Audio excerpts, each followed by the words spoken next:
Good morning everyone, welcome to Friday's Lift Devotional. Grab your cup of coffee, get your breakfast and let's get started.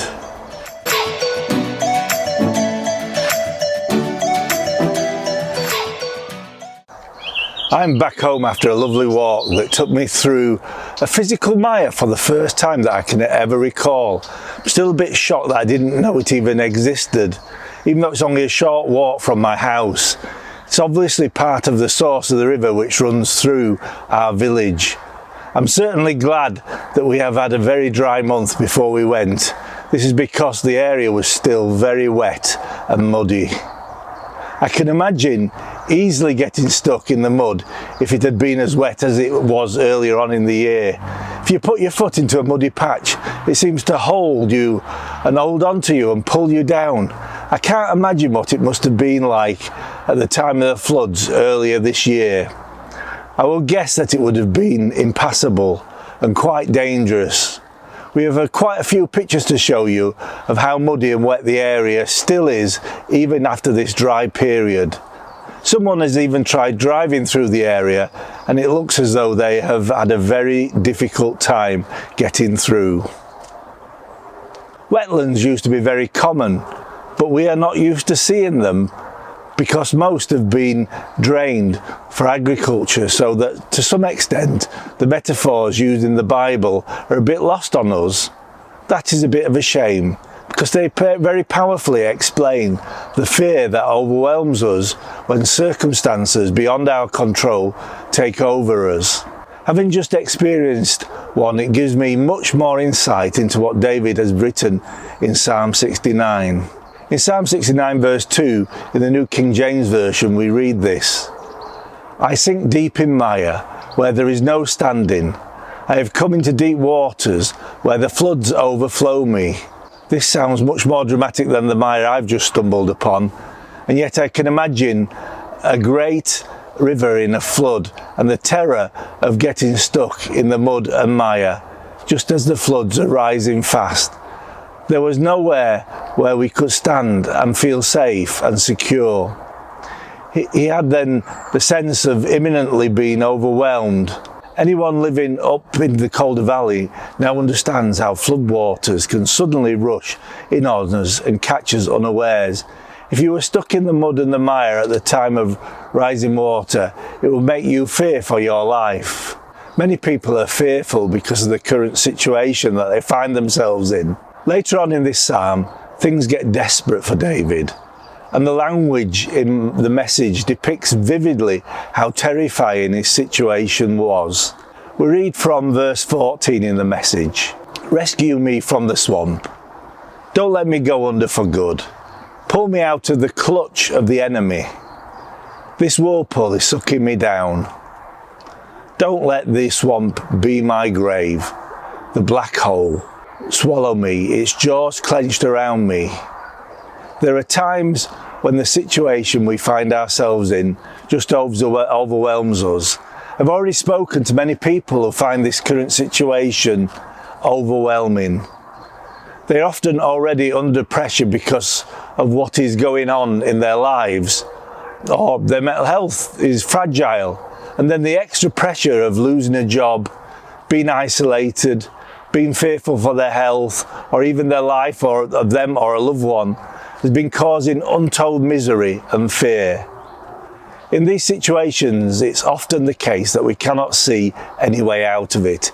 All seems bleak and desperate, and yet the most wondrous fact of life is that we have a Saviour who cares for us and a God who watches over us and is sovereign over and every situation. And I mean, he is there for us in any and every situation. I'm hurt in pain. Give me space for healing and mountain air. Let me shout God's name with a praising song. Let me tell his greatness in a prayer of thanks. What should we do in these situations, particularly if what I have just said describes a situation you have been in? We should follow the example of David and cry out to God. From verse 16 we read this: Now answer me, God, because you love me. Let me see your great mercy full face. Don't look the other way. Your servant can't take it. I'm in trouble. Answer right now. Come close, God. Get me out of here. Rescue me from this death trap. In times of trouble, the most terrifying aspect is that it makes you feel completely alone. David understood this and goes on to say this. I'm broken by their taunts, flat on my face, reduced to nothing. I looked in vain for one friendly face. Not one, I couldn't find one, shoulder to cry on. They put poison in my soup, vinegar in my drink. It is okay to acknowledge these are difficult times, but we are taught that these times that come to trouble us only last for a time, and after this comes relief and healing. Also, we are never alone. God is always there. Sometimes when we are suffering, he seems far away, but it isn't true. Just call out to him. This is what David did. In verse 29 and 30, we read this. I'm hurt and in pain. Give me space for healing and mountain air. Let me shout God's name with a praising song. Let me tell his greatness in a prayer of thanks. One thing we have plenty of at present is space for healing. Even the air seems clearer, almost like that mountain air. Look at this picture of me walking down the middle of what is a normally busy main road. Almost certainly, all of our lives have become unbalanced before this happened, and we need to spend this time and start to see things differently. We need to make the best of this time, even though it is not something that we would have chosen. In Ecclesiastes 3, we learn that there is a time for everything and a season for every activity under the heavens. Spiritually, we should always take what we can from any situation.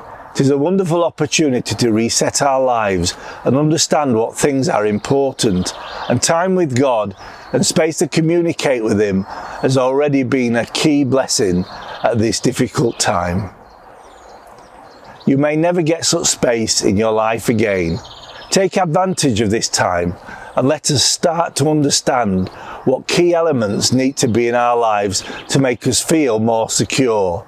Let us learn what joy and comfort we receive when we comprehend and experience how safe we are in God's hands.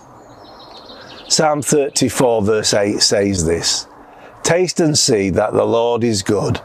Blessed is the one who takes refuge in him. If you are struggling to reach out to other people, to people who want to help and support you. But more than this, follow David's example and reach out to God in a way that perhaps you have never done before. You will be surprised and comforted by what will happen. Perhaps doing this will ensure that you never feel so alone ever again. Run to him as the psalmist advises us to do. We find blessing if we take refuge in him. Have a great day, and don't forget to join us this evening for our weekly quiz. And also join us on Sunday morning at 11 o'clock on Facebook Premiere for our Sunday service, and after with a coffee for our virtual get-together on Zoom. Good morning.